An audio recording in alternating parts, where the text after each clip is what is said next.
अस्सलाम वालेकुम। तो आज का मैंने न्यू व्लॉग स्टार्ट कर दिया है। तो मैं आज जो है सुबह उठी तो मेरा नाश्ता करने को ज़रा दिल नहीं कर रहा था, पता नहीं क्यों, पर ये दूसरा दिन है कि मैं सही से नाश्ता नहीं कर पा रही हूँ। कल तो मैंने किया ही नहीं था और आज जो है दिल भी नहीं कर रहा था, तो मैंने कहा पता नहीं कर पाऊँगी नहीं। तो फिर मैंने कहा क्यों ना उठी हूँ तो पहले सारी सफाइयाँ कर लूँ, तो क्या पता सफाई के बाद दिल कर जाए। तो मैंने फिर सारी सफाइयाँ की, क्योंकि मैं 9 बजे उठ जाती हूँ ना, सुबह नमाज़ पढ़ के फिर सो जाती हूँ, तो फिर 9 बजे उठती हूँ। तो फिर 9 बजे उठी हूँ, फिर सफाई की है सारी। तो फिर सफाई कर रही थी, तो थोड़ा सा आज मेरा अजीब सा दिल हो रहा था। सुबह सुबह पता नहीं मेरा खाने पीने की चीज़ों से अजीब से ही होता है कि ये नहीं खाना वो नहीं खाना। तो मेरी सास बार बार मुझे पूछ रही थी कि खा लो, कुछ तो खा लो, फिर काम करो, पर मैंने कहा नहीं, मेरा अभी दिल नहीं कर रहा, तो सफाई कर लूँ तो क्या पता कर जाए। तो फिर मैंने कहा चलो ये भी सही है। फिर मैंने कहा सफाई स्टार्ट कर दी थी। फिर मैंने झाड़ू वगैरह सब कुछ मार के फिर मैंने टाँकी वगैरह स्टार्ट कर दी थी। फिर मैंने टाँकी जैसे मारी तो मैंने फिर हाल को साफ़ सुथरा करके फिर जैसे ही आप लोग को ट्रांजिशन तो मैंने दिखाना था, तो यहाँ पे मैं गोल गोल घूमने लगी थी खुशी से कि चलो जी मेरा काम ख़त्म हो गया। तो फिर ये मैं आ गई थी, मैं रूम में आ गई थी और रूम को फिर मैंने साफ़ कर ही रही थी। तो मैं अगर कैमरा ऑन करूँ और कुछ मुझसे गलती ना हो, ये नामुमकिन है। यहाँ पे मैंने लौंग का पानी रखा हुआ था, क्योंकि पिछले दिनों मेरा विज़डम टूथ निकला था, तो उसमें बहुत ज़्यादा दर्द था और मेरे मसूड़े और जो सारा सूज गया था बहुत ज़्यादा ना, मुंह अंदर से सारा सूजा हुआ था। तो फिर मैंने नेट से देखा था कि इसके लिए क्या आरामदेह हो, जो क्योंकि गोली से आराम किसी चीज़ से मुझे आराम नहीं आ रहा था और मेरा तो इतना बुरा हाल था कि कुछ खा भी पी नहीं पा रही थी। फिर मैंने नेट से सर्च किया था, तो फिर उधर मुझे पता चला कि नमक डालो और इसमें लौंग डाल लो 5-6, तो उसको उबाल लो। फिर उस पानी को फिर सुबह के साथ कुल्ली करो, तो विज़डम टूथ में तो जो है वो सूजन भी कम हो जाएगी, उसमें आराम भी आ जाएगा। और वाकई ऐसे हुआ, सिर्फ 2 दफ़ा करने से मेरा काफ़ी हद तक फ़र्क पड़ गया था और आज तो बिल्कुल ठीक था, मेरा विज़डम टूथ में अब दर्द बिल्कुल नहीं है। और ये थोड़ा सा पानी बच गया था तो मैंने इधर रखा था। मैंने कहा फिर रोज़ ऐसे ही मैं सुबह माउथ फ्रेशनर के तौर पर मैं इसको कुली करके इस्तेमाल कर लेती, क्योंकि अच्छा ही होता है लौंग ना। तो मैंने कहा चलो जो दांतों को जो फिर दर्द ना आ जाए ना, तो वो मैं कर रही थी कि मैं इसको साइड पे कि मैं कहा चलो ज़रा सेटिंग वेटिंग कर लूँ। और जैसे ही मेरा हाथ लगा तो ये सारा पानी गिर गया। तो फिर ये सारी सफाई भी मुझे सारा कुछ तो खाना पड़ा। पहले मैंने पहला कपड़ा मारा, वो सारा गीला हो चुका था। फिर मैं दूसरा सूखा कपड़ा लाई, उससे सारा साफ़ किया। फिर मैंने साइड टेबल साफ़ की और फिर मैं आ गई थी किचन में, क्योंकि दूध आ गया था और दूध उबाला हुआ नहीं था। तो मैंने कहा पहले दूध उबालूँ, फिर बाकी कमरा बाद में साफ़ करूँगी। तो फिर मैं किचन साफ़ कर रही थी, तो चूल्हा मुझे गंदा नज़र आता, तो मैंने कहा चलो चूल्हा साफ़ कर लूँ। तार से अच्छे से रगड़ा मैंने चूल्हे को। फिर मैंने यहाँ पे 2 डिश के रखनी थी, क्योंकि एक मैंने अपने लिए दूध मंगाया था, मैं नाश्ता नहीं करती, मैं कहा चलो दूध पी लूँगी तो थोड़ी सी ताकत आएगी। फिर मैंने एक डेचकी में जो है घर का दूध रखा था और दूसरे डेचकी में जो है मैंने अपने लिए दूध अलग सा जो मंगवाया था वो रख दिया था। तो दूसरे दूध जो है घर का वो उबल ही चुका था, फिर भी मैंने हल्की आंच पे रखा था, क्योंकि आजकल हम मक्खन निकाल रहे, तो मैंने कहा ज़रा मलाई गाढ़ी गाढ़ी सी आए, उसके लिए मैंने इसको 5-6 उबाले देती रही हूँ। मैंने कहा चलो साथ साथ ऐसे ही खड़ी हूँ तो अपना दूध भी ज़रा उबल ही जाएगा। तो मैं साथ साथ दोनों के साथ लगी हुई थी। तो तकरीबन तो वो 5-6 दफ़ा हो चुका था, फिर भी मैंने बिल्कुल हल्की आंच में तक के सही से गाढ़ा, कहते ज़्यादा उबालने से ज़्यादा वो अच्छी मलाई निकलती है ना। तो क्योंकि हम लोग देसी घी के लिए कर रहे थे, तो इसलिए मैंने कहा ज़्यादा उबाला देती तो अच्छे से हो जाए। फिर यहाँ पे मेरा दूध उबल चुका था और फिर मैं रूम में दोबारा आ गई थी। तो फिर मैं डस्टिंग मैंने काफ़ी दिनों से नहीं की थी, तो मैंने कहा चलो डस्टिंग भी कर लूँ। अच्छा, मेरे फर्नीचर की ये बात है, जो ये डिज़ाइनिंग जो बनी हुई है जिधर मैं उंगली मार रही हूँ, ये फ्लावर्स जो बने हुए हैं फर्नीचर के, इनमें इतनी डस्ट चली जाती है और उनको साफ़ करना बहुत मुश्किल है। तो मेरी तो पहली टिप आप लोगों के लिए है कि ऐसा फर्नीचर कभी मत लीजिएगा। मैं लेके बहुत पछता रही हूँ, क्योंकि ये मुझसे साफ़ नहीं होते और ये अगर साफ़ ना हो तो इसमें मेल मिट्टी अगर कुछ चला जाए तो बस फिर बस नहीं निकाल सकते, बहुत मुश्किल है इससे करना। तो फिर मैं सारे डस्टिंग साथ साथ कर रही थी और साथ साथ मैं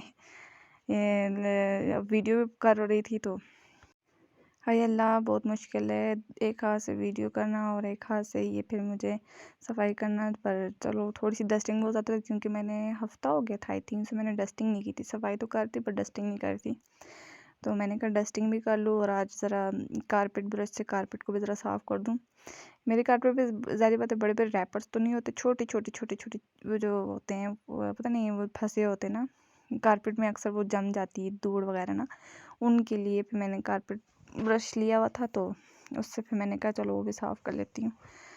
तो ये मेरा कारपेट ब्रश है तो इससे मैं ये यूँ करती हूँ तो इससे माशाल्लाह बहुत ज़्यादा गंद निकल जाता है, जो झाड़ू से भी नहीं निकल पाता। यहाँ पे झाड़ू वगैरह मारो तो उस तरह का गंद नहीं निकलेगा क्योंकि झाड़ू से सिर्फ मोटा-मोटा कचरा निकलता है।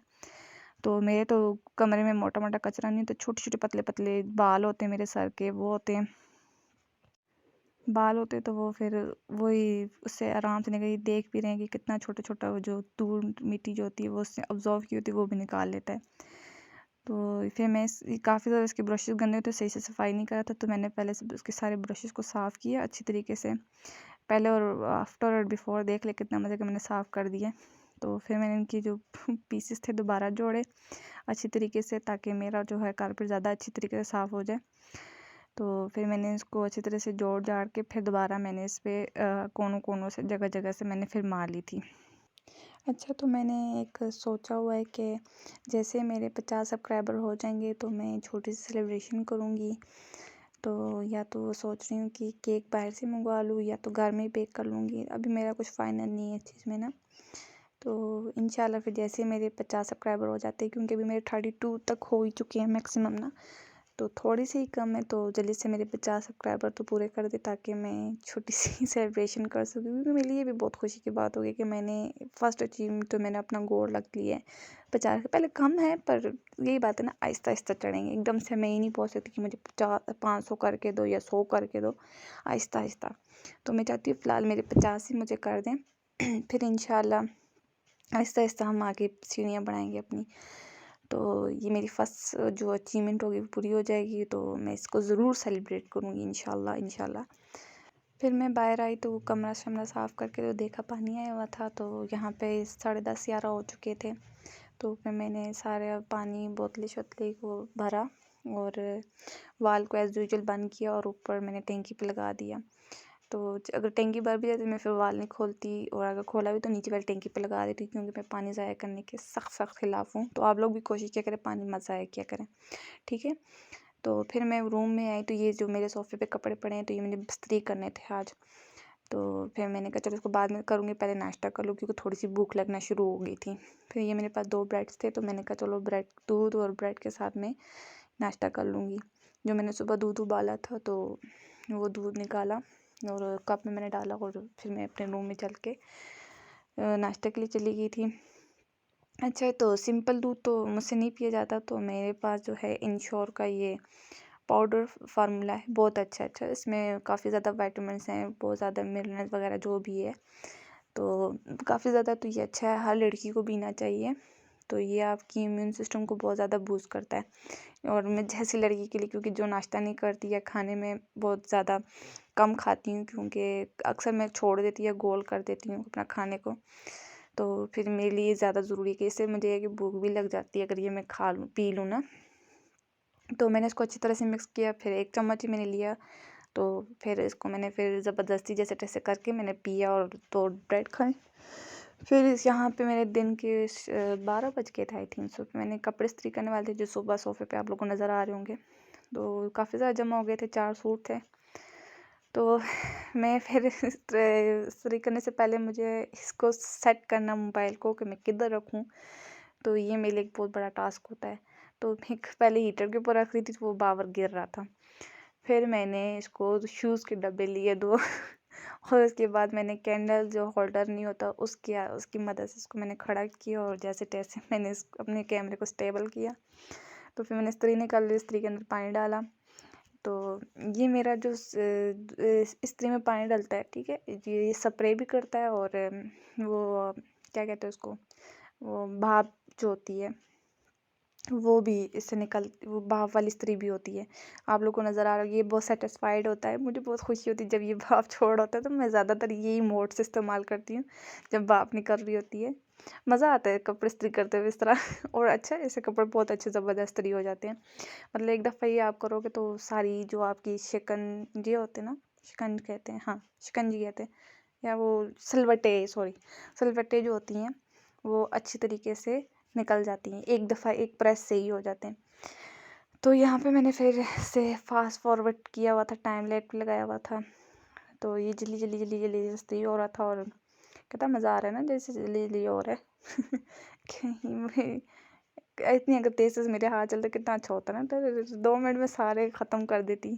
जब मैंने ये टाइम लैप पे लगाया हुआ था तो ये 20 मिनट की बनी थी पूरी वीडियो, और इसको मैंने बहुत शॉर्ट किया, बहुत ज़्यादा कटिंग की है।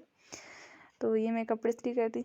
अच्छा, अगर आपको मेरे सूट्स के जो है डिज़ाइनिंग वगैरह का अगर आप चाहते हो कि मैं इसकी भी वीडियो बनाऊँ, तो आप लोग लाज़मी मुझे कमेंट में बताना, क्योंकि मैं कपड़ों पे ज़रा थोड़ी-सी मेहनत ज़्यादा करती हूँ, मैं डिज़ाइनिंग वगैरह करती हूँ।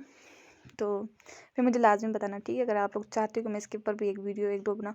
शायद मैंने एक वीडियो डाली हुई भी है टिकटॉक पे, अगर आप देखना चाहते हो वो भी देख लो। तो ये जो मेरे कपड़े हैं, ये इन पे भी मैं बना सकती हूँ, ठीक है? और वैसे भी मैं अपने कपड़ों का बहुत ख़्याल रखती हूँ, अगर जितने भी पुराने हो जाए। ये मेरे शादी के 2-3 सूट हैं और एक जो है मैंने अभी शायद लिया हुआ है। तो ये देखिए अभी तक न्यू की न्यू है, और मैं हाथों से खुद कपड़े धोती, ना मशीनों में नहीं धोती, और ठंडे पानी से धोती, गर्म पानी से नहीं धोती। इससे क्या होता है, कपड़ा ज़्यादा चलता है और अच्छे कपड़े की क्वालिटी नहीं ख़राब होती, जो चमक होती है वो नहीं ख़राब होती। तो ये मेरी थोड़ी सी छोटी सी टिप है। तो साथ में मैं टिप्स बताती हूँ जो जो मैं अपनी ज़िंदगी में यूज़ करती हूँ, जो मेरे लाइफ हैक हैं वो मैं बताती हूँ। तो इसके साथ इंशाल्लाह आगे भी मैं जैसे-जैसे वीडियोज़ बनाती जाऊँगी, तो अपनी थोड़ी-थोड़ी जो है मैं अपने रोज़मर्रा ज़िंदगी में जो हैक यूज़ करती हूँ वो आप लोग को बताती जाऊँगी। मैंने फिर ये जो है पहले जो अपने 2 सूट थे वो मैंने दिन के टाइम इस्त्री किए थे। ये जो 2 सूट है ये मैंने थोड़े शाम को सेट इस्त्री किए थे, क्योंकि मुझे फिर बीच में जो है काम थोड़ा बहुत था, तो मैं काम में बिज़ी हो गई थी। फिर जैसे कि मैंने लेट नाश्ता किया था 11 बजे, तो फिर मुझे दिन को भूख भी नहीं लगी थी, फिर मैंने खाना नहीं खाया था, तो फिर मुझे साढ़े 3 बजे की 3 बजे भूख लगी थी। तो फिर मैंने ताज़ी अपने लिए रोटी बनाई। तो मेरी अपनी देवरानी को मना कर रही थी कि मेरी ना बनाए, मैं ताज़ी एक दफ़े ही बनाऊँगी। तो साथ में ओवन में मैंने खाना गर्म होने के लिए रख दिया था, और साथ में मैं अपनी रोटी पका रही थी। तो फिर मैंने तवे को अच्छे से रोटी को सेक लिया था, और फिर मैंने अपना जो है मैंने निकाला, उस पे मैंने दही सालन को निकाला, उस पे दही और अचार मैंने डाल के खा लिया। तो आजकल मेरे खाने की रूटीन बहुत ज़्यादा ख़राब हुई हुई है। वैसे पहले मैं जो थी टाइम पे खा लिया करती थी, सुबह जैसे उठती थी नाश्ता कर लेती थी, और 12 बजे तक खाना खा के शाम के 6 बजे फिर भूख लग के खाना खाती। पर फिर से मेरी रूटीन बहुत ज़्यादा ख़राब हो चुकी है। तो मैं जब खाना खा रही थी तो फिर मुझे थोड़ी ठंड भी बहुत ज़्यादा लग रही थी। आजकल अजीब सा मौसम है, एकदम से ठंड लगती है और एकदम से गर्मी लगने लग जाती है। फिर ये जो फिर असर का टाइम था, और असर के टाइम पे मैंने कुरान पाक को साथ स्टार्ट किया हुआ था। मैंने पहले से 9 पारे पढ़ चुकी थी, मैंने कहा रमज़ान में इंशाल्लाह, रमज़ान से पहले मैंने स्टार्ट किया हुआ था। फिर मैंने जो है एक और कुरान पाक भी साथ में स्टार्ट कर दी। मैंने कहा रमज़ान में इंशाल्लाह तो मैं मैक्सिमम ये दोनों साथ ही ख़त्म कर दूँ ना, क्योंकि फिर मुझे रमज़ान में ज़ाहिर बात है वो सब इफ्तारी का भी काम होगा। तो मैंने कहा पहले स्टार्ट कर लूँ तो ज़्यादा अच्छा है। तो मैंने फिर आज मैंने दूसरा कुरान भी स्टार्ट कर दिया था। तो 2-2 कुरान मैंने स्टार्ट किए हुए। तो फिर ये कुरान पाक पढ़ के फिर ये शाम हो गई थी। तो ये ईसा खान जो है पालकों के साथ खेल रहा था, और ये पालक सारी ख़राब थी, तो फिर बस हम उसके साथ खेल रहे थे, वो खुश भी हो रहा था। तो बस थोड़ा-सा उसको भी टाइम दिया आज मैंने। तो फिर ये आज हमने रात का खाने की तैयारी हो रही थी, शाम का टाइम था, तो फिर हमने मिक्स सब्ज़ी बनाई थी। फिर आज तो ईसा का मूड बहुत ज़्यादा ख़राब था, सुबह से ही रोया जा रहा था। हमें लगा शायद इसकी तबीयत ख़राब है, पर पता नहीं क्या मसला था। तो मैंने कहा आज तो इसको व्लॉग में नहीं ले सकती, पर जब भी कैमरा उठाती है रो रहा होता था। तो बल आखिर यही रात हो गई थी, और हमने खाना-शाना खा लिया था, और इसका मूड अच्छा हो गया था। तो फिर मैंने इसके साथ वीडियो बना ही ली, और मैंने एडिट करके डाल ली। और प्लीज़ माशाल्लाह लाज़मी बोलिएगा।